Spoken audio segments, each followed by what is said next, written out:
Hello, my name is Jonelle. Welcome to or back to my channel. This is where I yap about life and crafting and everything in between. If you read the title of this video, you know why I'm here, and I know why you're here because we are here to talk about Joann's. Before I do, just right quick, I do want to say I am wearing a vintage 1969 Simplicity caftan. The pattern number is 8354.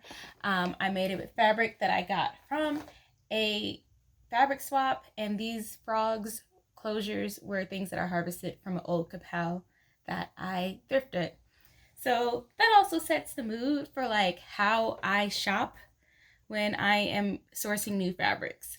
And that is kind of feeds into my attitude towards the closure of Joann, or as me, because I'm from the South and a Black woman, I say Joann's.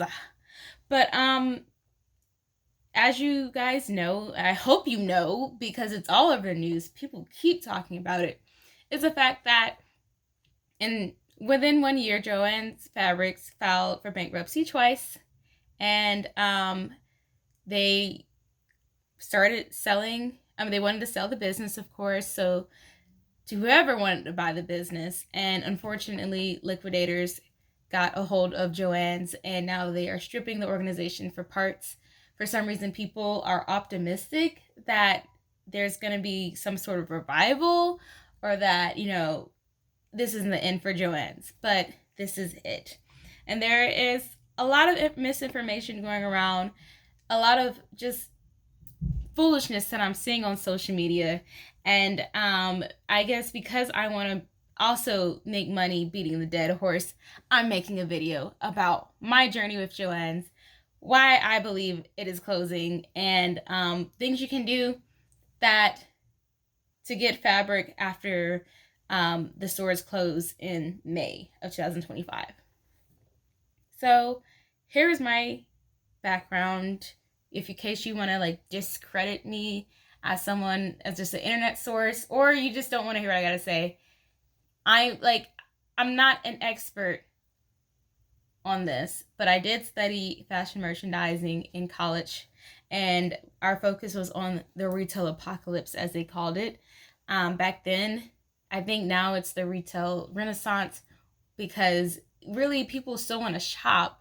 They just want a different experience than what we've been marketed for the past decades. Or honestly, it's the same experience people wanted back when brick and mortar retail chains became popular. It's just we lost a lot of flavor. No thanks to private equity firms that usually buy organizations and strip all life out of them before they sell them for parts. Also, I did study supply chain management when I was in graduate school, so I understand how optics get from point A to point B. And I am a crafter myself. I've been shopping at Joann's for years. I also run a creative for youth center in Atlanta called Scrap Atlanta, which is a secondhand art supply thrift store that is doing relatively well compared to what people are saying about Joann's performance. So with that context, I hope that you stick around and listen to what I have to say about Joann's. And if not, bye. But buckle up, buddy. Here's how I feel. So I started sewing when I was 9, which was about 18 years ago. And I, of course, started sewing in the time where we still had Hancock fabrics, which I didn't really have a preference towards Joann's or Hancock's, because both to me had sales when they had them, especially on patterns. Like, I was a pattern junkie. I still am a pattern junkie now. And if you guys remember, we used to get the catalogs in the mail with what was going to be on sale at Hancock Joann's. We got the coupons. We got all of those things to encourage us to shop in these stores. So I would go back and forth between Hancock and Joann's. I was privileged to be able to go to both. And I really didn't shop. I didn't buy something every time I went. I honestly went to go daydream and wander, because I am a creative person and like I just wanted inspiration. Like my mom, she used to just drop me off at the fabric store because she knew I'd be there for hours and she can just shop the rest of the plaza. She knew she could find me looking at the pattern lookbooks that they have every season. And I also love to just stack my coupons. So Hancock Fabrics closed in around 2016, right when I was going off to college. And all that was left in terms of the chain aspect was Joann. And that wasn't where I got the majority of my fabric from in the first place. Like, I've always been a thrifty scavenger person. Because, like, if I started sewing at 9, clearly I did not have a lot of money to just go and ball out at the fabric store. But I had a very thrifty grandmother who, anytime someone said they were going to throw something out, she was like, no, you can't throw it out.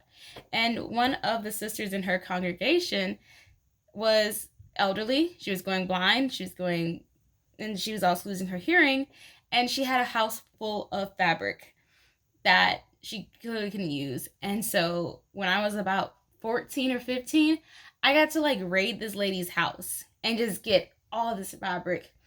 I think I got a couple of patterns too. I even got a Simply Me dress form that I still use to this day. I've had to modify it a little bit, but I got all of these notions and books and things, and I was really excited by the thrill of the hunt of like, you can't get this at a fabric store. You got it from somebody's like house. And so usually when I went to the fabric store, it was very targeted. Like, you know, at Joann's, everything still has the packaging. So if you needed a separating zipper, which are very hard to thrift unless you take something apart, that's there. Interfacing of different weights, that's there. And modern contemporary patterns, that is there. One of the biggest influences on me when I was learning how to sew was Mimi G. And of course, she had her line of simplicity patterns. And when I went off to college in Athens, Georgia, her patterns were always in stock there because Athens is a stylish city, but it's a different demographic than Atlanta, where people were rushing to buy Mimi G. There wasn't quite that rush in Athens, so I was always getting Mimi G in my size and all that at Joann's. And of course, I was stacking coupons because I was a college kid shopping there. So I'd have like, I think my cart would be like $100, and then I'd have coupons would be like $30 or $20. And like I said, I wouldn't really go for fabric, but definitely like books, notions, like all like the fun things. And I wasn't going to Joann's like every week. I don't even think I was going every month. Maybe 7 or 8 times a year. And I don't think I really ever spent that much there because I love my coupons. However, I would say 2016 to 2020, I could stack all the coupons I wanted when I went to Joann's. Everyone was great. I saw the same people. I did apply to work there multiple times. I applied working there during summer break when I was back home in Atlanta. I applied when I got back to Athens for the school year. And then when I moved to Greensboro, North Carolina for grad school, I applied to work there. I always got rejected, and I never knew why, which was very confusing to me. It wasn't until like the third time I applied in Greensboro, and I had an insider who was like, oh, they probably don't like that you have an MBA and you have too much experience. Also, you don't want to work here because they're cutting hours anyway. So that was about 5 years ago. Someone was like, yeah, working here is the pit. They cut my hours. They'll give me just enough to full time, and then that's it.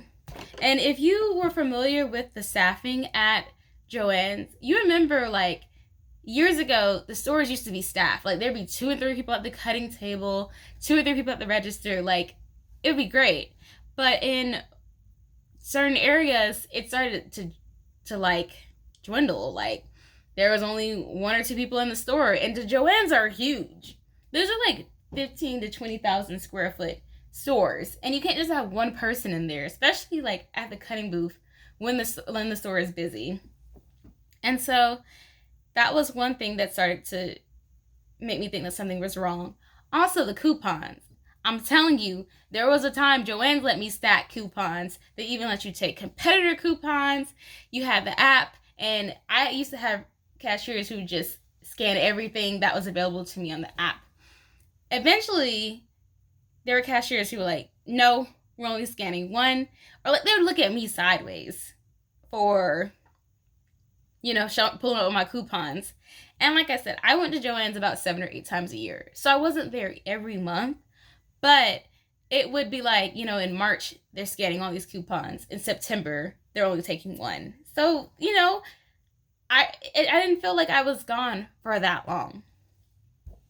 And I learned that Joann's actually was able to stay open during stay-at-home orders because they consider themselves an essential business due to them selling fabric, which people were using to make masks. They did have an operation, I forgot the name of it in particular, but people could make masks and take them to Joann's, and Joann's delivered them to hospitals. I put that in air quotes because it was never quite confirmed if they did it or not. And one time I asked about it on Reddit, and someone who worked there sent me like the nastiest message. And then they deleted it. So, and the message pretty much read like, why would we actually donate these masks that y'all made when y'all don't even know how to sew? Like, that's how nasty the message was. And I don't know if they deleted it because they were tired and realized they shouldn't have talked to me like that because I'm just a stranger on the internet just asking a question, or if Reddit was like, no, we can't have this on our app. But that goes into when Joann's really started to change. So there was a coupon issue, the staffing issue, and then 2020, not only did we have the pandemic, but we also had the blackening. If you can think about the blackening, it was when all of these companies are trying to be woke and show us they cared about Black and brown folks and equity and all of that. And so how Joann went about the blackening was a grant program where they give out $100,000 worth of grants to African American creators. And at that time, I didn't think I would qualify for it, but I am nosy. One thing about me, I love to read a grant requirement, just out of curiosity. So they advertised to say that they were giving out $100,000 worth of grants. The fine print was that it wasn't $100,000 cash, which a lot of companies did. Aunt Jackie's did during the pandemic. They were giving out grants to people. Fashion Nova and Cardi B were giving out cash grants to people. But Joann's was like, we're not going to give you cash. We're going to give you a $5,000 gift card to Joann's in exchange for you to create content about what you made. And from Joann Fabrics, the $5,000 that you spent is going to go back into you making content to show what you did with that. So it was this weird, okay, Joann, I kind of get it, because you spend $5,000 worth of stuff at Joann's, and if you are a content creator or any type of business person, you can make that back with how much you spent. Because, Joann's is not really an expensive place to shop. And, if you stack coupons like me, if you're a part of different programs and things, you can make that $5,000 stretch. And honestly, in my 18 years of sewing, I don't think I've even spent $1,000 at Joann's. Yeah, I don't even think I spent $1,000 there. And I did have a phase where I was making and selling jewelry, and I bought a lot of beads from Joann's. Still, don't think I've reached $1,000 threshold as a shopper at Joann's. But I am different. I go back earlier, I said I do thrift and scavenge and a lot of that for my fabric. So maybe I'm not the target audience for that. But, I thought it was interesting that Joann's was we're giving away $5,000 in gift cards, but didn't say that publicly. You had to read the fine print of their grant application. And like I said, I am nosy. So I was on social media reading all the yip yap that the racists were saying in the comments, because they were like, why didn't you offer this to like women or veterans or Asian Americans? Like, people are like, why for Black people? And, I understand, like, not everyone really liked the blackening. Like, as a Black woman, did I benefit from the blackening? Not really. I guess there were some resurgences of supporting Black-owned businesses, which I had at the time. So there was that, but like in terms of like long-term support, not really. However, I do think Joann's could have taken the momentum of having their grant program and expanding it to more demographics. I think during that time, they might have had one more grant program for another demographic. I can't quite remember which one it was, but then they kind of stopped it. Like, you kind of never heard about it again. Nobody ever talked about it. They didn't make it an annual program. And I'm like, that's really good PR. And like, at the time, I was in graduate school when the blackening happened, and I was looking for internships. And I noticed that Joann's actually had sustainability and corporate social responsibility and marketing internships that had went virtual that year because of the pandemic. And I was like, that's interesting for Joann to have that. And I think for the next 2 or 3 years, they kind of had like interns in those departments, but it did not turn into what it was supposed to. Because like the momentum of the pandemic gave Joann's like the industry, essentially. You had a lot of people staying at home and crafting and wanting to buy craft supplies, and of course they could go to Joann's. Joann's had like this rebrand where they had bigger stores that sold more than fabric. That was Joann's, etc. And oh my gosh, I've actually shopped more, etc. at Joann's than fabric, because sometimes you just need the etc. Like, you don't quite need fabric and patterns, but you need a hot glue gun, you need some beads. And that's what I loved about Joann's. You could one-stop fashion shop. We know that Michaels bought Hancock fabrics, but they did a terrible job at rolling out that fabric. They're still rolling out that fabric, and it's been over a decade. Like, that's how bad it's been. And Joann, they had the fabric. They had the all the fleece you can get. They also try to have partnerships with cosplayers and influencers and creators. Like, I know Tabitha Sewer had her own line of scissors. If you guys know famous cosplayers, Yaya Han had her own like line of fabric and notions in the Joann's. However, it was quite expensive. It was like $30 and $45 a yard, and it would be like 20% off, which, we all know 20% off is not a good deal. But of course, with Joann's, if it's discounted, then it's not going to count under the coupons, as they started doing that in the later times. So that's what it made it just get a little icky and weird. And it was like, this place where I can just stack my coupons and buy all this stuff turns into this place where, like, you can't use your coupons. We're understaffed. We got a bad attitude. We're not restocking our sales floor. It's going to take you 30 minutes to get something cut out because there's only one person at the cutting table. And also, another issue was that Joann apparently was not paying their vendors. And people were having a hard time finding things that they said was available in store online, but they couldn't find it in the store. And I have thought about buying things through Joann's online,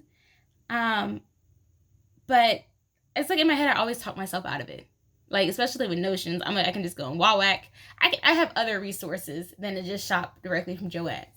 But a lot of people I know who have used Joann.com is that they don't fulfill their orders. Even before they filed bankruptcy, they did not fulfill their orders. They shipped it in parts. Things went missing. You couldn't pick up in store because of how jumbled everything was. So it was just a mess. It was an absolute mess.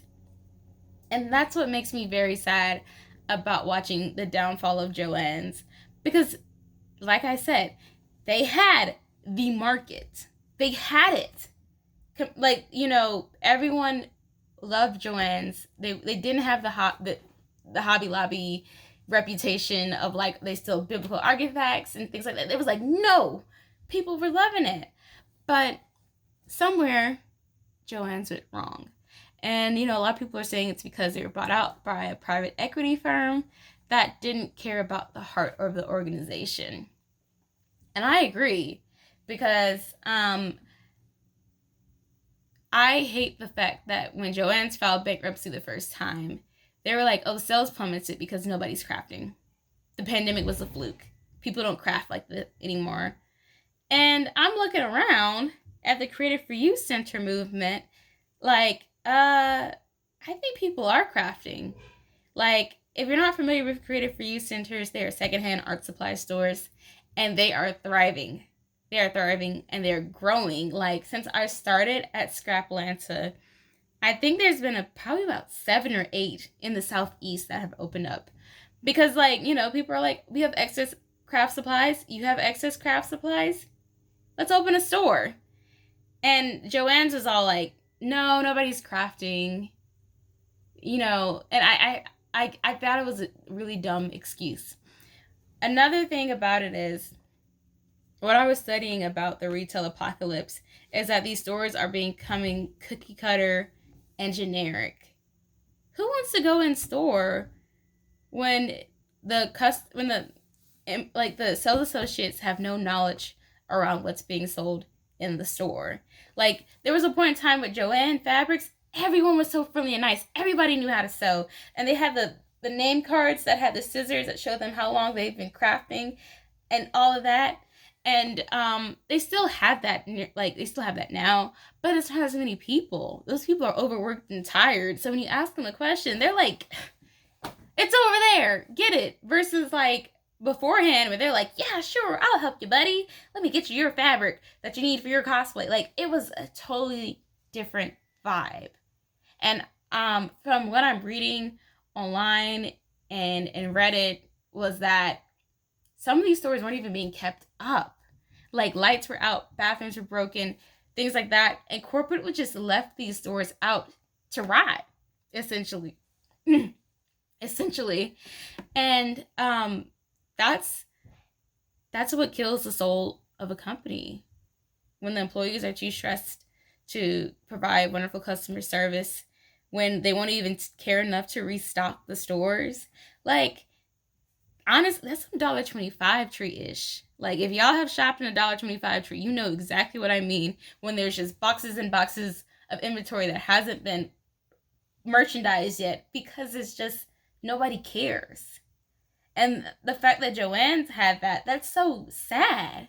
We love, like, as you guys have seen online, everyone's sad, everyone's upset. People are wishing and praying that a miracle happens. Joann comes back. And I'm sorry to say, boo-boo, but it's not coming back. And people are like, what do we do? I don't quite get the panic, actually. Because, like I said, I've only shopped at Joann 7 or 8 times a year and actually bought something. And when I did, it wasn't really impulse purchasing. Like, long time ago, before I'm like super woke overconsumption Jonelle, I used to like go up in the clearance section of Joann's and get fabric, and I want to say like splurge, because like I said, I wasn't spending over $30-$40 at the end of the day, but I would shop the clearance part of Joann. But now I have a better experience going to Value Village or Goodwill and shopping their linen section than I do at Joann Fabrics. And also, with my access to Creative for You centers, I'm okay in terms of getting supplies and materials for my crafting addiction. And those options are available to people outside of big cities. I discovered Creative for Youth in a town of 300,000 people. And there are centers in way smaller cities than Greensboro, North Carolina. They have them in Wilmington, North Carolina, Charlottesville. They have them in Tennessee. Like, they're all over the place. And just because your town doesn't have one doesn't mean it can't survive. people are upset, understandably, with Joann's because they feel like the company destroyed mom and pop fabric stores. But there are still mom and pop fabric stores and quilting shops. Those things exist. And I think that they'll be able to somewhat mitigate the missing demand that's happening.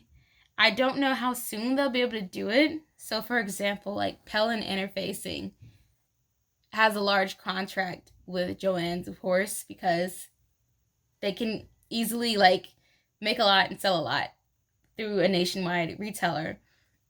But that doesn't mean that Pellin's just gonna like stop selling things. They might go towards the e-commerce model, or just have be willing to have smaller vendor contracts with local mom and pop sewing stores. Another place that people think is going to lose out are the big four sewing patterns like Simplicity, Butterwick, McCall, Berta, Nomi. All of those are actually owned by the same person. And I don't think that they are going to lose out on business as much as people think they are. Because I remember they used to have 99-cent patterns back at Hancock. I remember those days. But now these stores, it's actually called International Group Design. They got really good online sales. Like, it's never going to be the 99-cent patterns again. But you can get patterns for sometimes even $2 on the manufacturer's website. And you don't need to see the physical pattern to buy it anymore, because the website has very great line drawings, the back of the pattern envelope information, and you can see the pictures in HD. So that's not going to lose out. I think what's going to lose out is that whoever Joann's is buying fleece from, because gracious, it took up a whole wall. Joann's issue was that they did not respond to what the people wanted. We didn't want all that fleece. We kind of didn't want all that quilting cotton either. Quilting is still a thriving art here in America, but so is cosplay. So is garment sewing, special occasion, even sewing bags and stuff. When I went to Joann's to get fabric, sometimes it just felt like the fabric was the same thing that I saw a year and 2 and 3 years ago, which is great if that's what you like. But the fact that they never restocked Alexander Henry's Golden Lady and Electra designs, which, oh my gosh, if you guys know a retailer that sells that, please let me know. That's one of the few patterns that I will buy new, because it's one of my favorite designs. But for some reason, they only stocked it once. Or even Joann's Black History Month fabric. Y'all knew that was gonna sell. Y'all knew it. Y'all had head wraps and picks on a fabric, and you're not restocking that. You only sell it 1 month of the year. It's out of stock on your website. It's not in your store. What are we doing, Joann?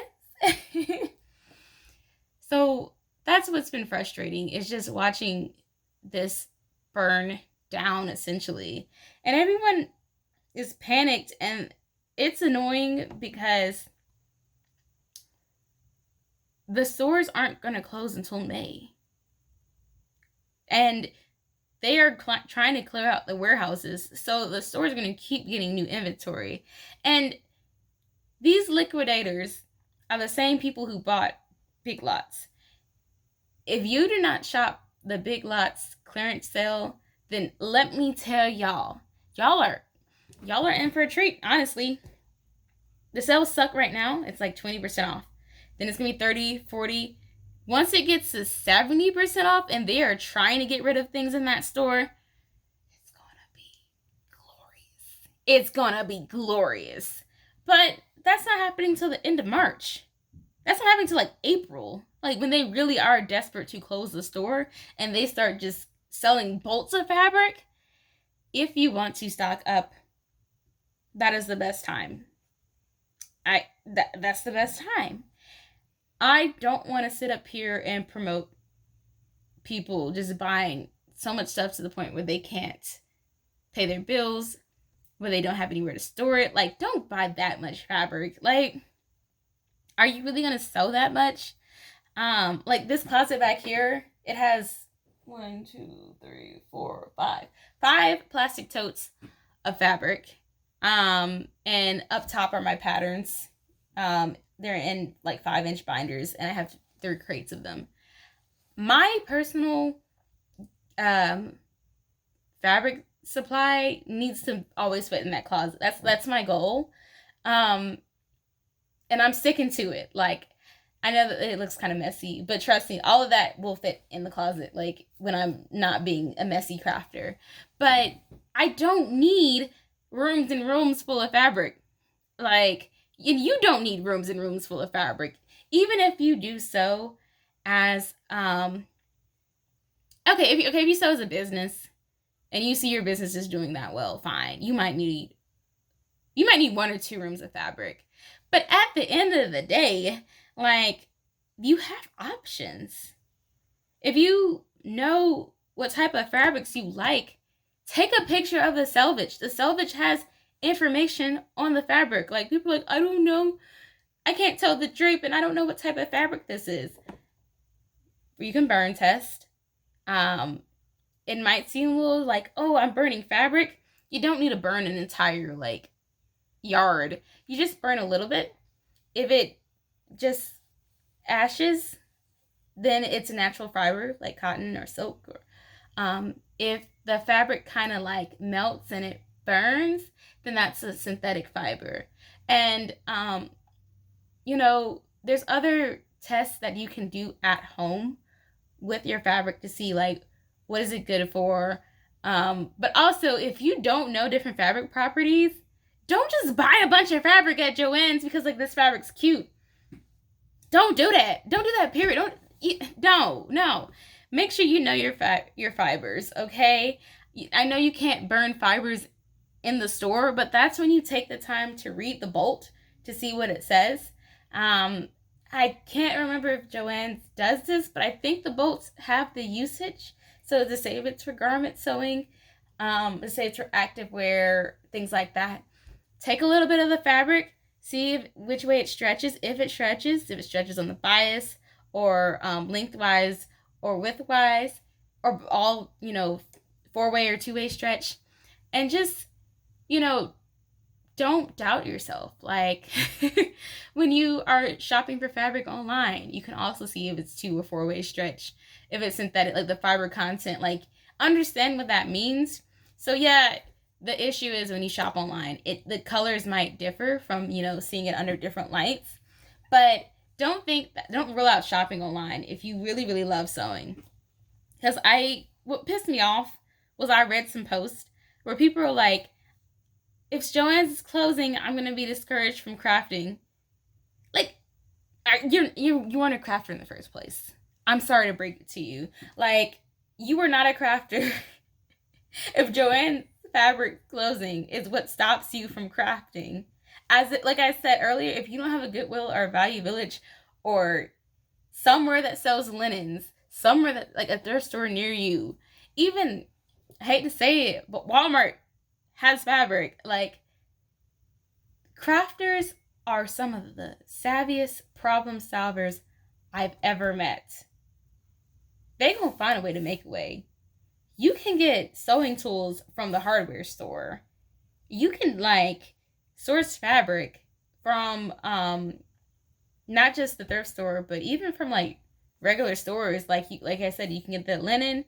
You can flip pieces. Like, you can harvest notions. Like, you can harvest hardware from clothes, like separating zippers, like I said, like this frog closure that I got from a kapow that I grew out of, and I still have the kapow, and I can cut it up and turn it into placemats. Like, yeah, like, if you don't think you have options, like I said, you are not a crafter. We're not playing the same game. Good luck to you. But I'm just gonna wrap up this video to say that y'all need to act like y'all got some sense about Joann's closing. And yeah, I'm sad. Like I said, me and Joe go back 18 years. That was like my You know, my cousins that come to town and we kick it every time. But like, we got other places to shop fabrics from. And we shouldn't be so hopeless. Like, the creative reuse movement is only going to thrive if we pour into it. You know, there is one thing I forgot to mention in this video, was the fact that there was a reason. Well, okay, the thing I forgot to mention was tariffs. All right, people were speculating that the reason why Joann's wasn't going to survive the next 4 years is because the tariffs on fabric, which I think is a valid point. You know, that is going to make things more expensive. However, tariffs are only going to make imported goods more expensive. Secondhand things are not going to be affected by tariffs. They're going to be in higher demand, and it depends on the greed of the place that is selling those things, and that might affect their price. But if you get secondhand materials for your sewing, you're good. Or not just your sewing, but also your crafting. And if you're like, there's no creative reuse center in my area, all my art supplies are going to be gone, when you go to Joann's and you shop that sale in your little rural area, make some friends. Get people's numbers. And host an art supply swap. Host a sewing circle. The closures of these stores should inspire us to rebuild our community versus acting like that's it for us. It's not it for us. I feel like I keep repeating myself because I'm just so passionate about this. Like, I don't like the whole attitude of us laying down and dying and being like, they won, they killed crafting.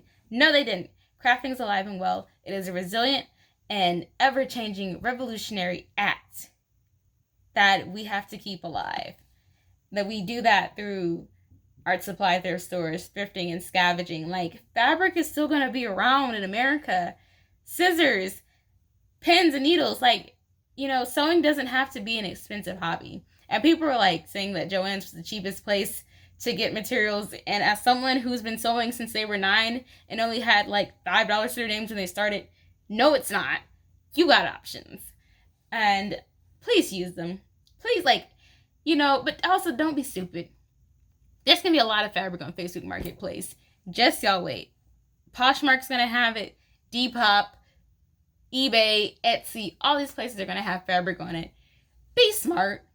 Look up the seller. Make sure you're buying something that has a reputable seller, that you're not just getting fabric from anjos.com. And it's, you know, like, don't just be smart. And last but not least, be nice.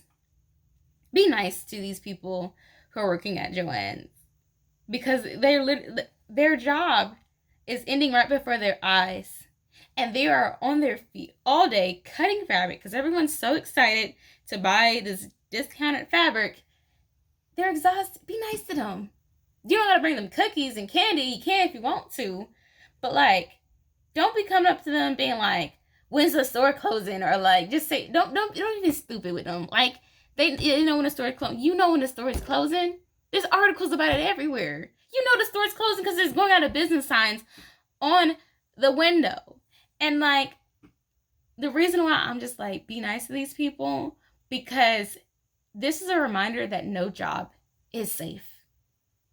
Like, imagine you were working at Big Lots. You have a retail career working at Big Lots. Big Lot closed down. You said, okay, that's fine. I'll just work at Party City. You work at Party City a couple of months. Party City closed down. You're like, fine, I have to take my retail experience to Joann's. You work at Joann's a couple months. Joann's closed down. Like, that's what's happening to a lot of retail workers, where these stores are just closing and closing and closing. And there's all this pressure for them to make an underperforming store perform, but they're just a retail worker. That's something corporate should be doing, but they're not. These retail workers are not protected. They usually do not have benefits. I heard that Joann's purposely kept people under a certain number of hours so they couldn't even get health care. That's what's happening. That's what these people are experiencing. And don't go up in these stores showing your tail because you're like, I want to get a good deal, blah, blah, blah. And also don't be acting brand new. Like, if you're like me and you weren't shopping at Joann's every week and keeping them alive, don't act surprised that the store is closing. Okay? Like, and if you care so much, honestly, like, slip those retailer people a couple of dollars on the side. Like, no, they can't really accept tips, but you just, if you really care.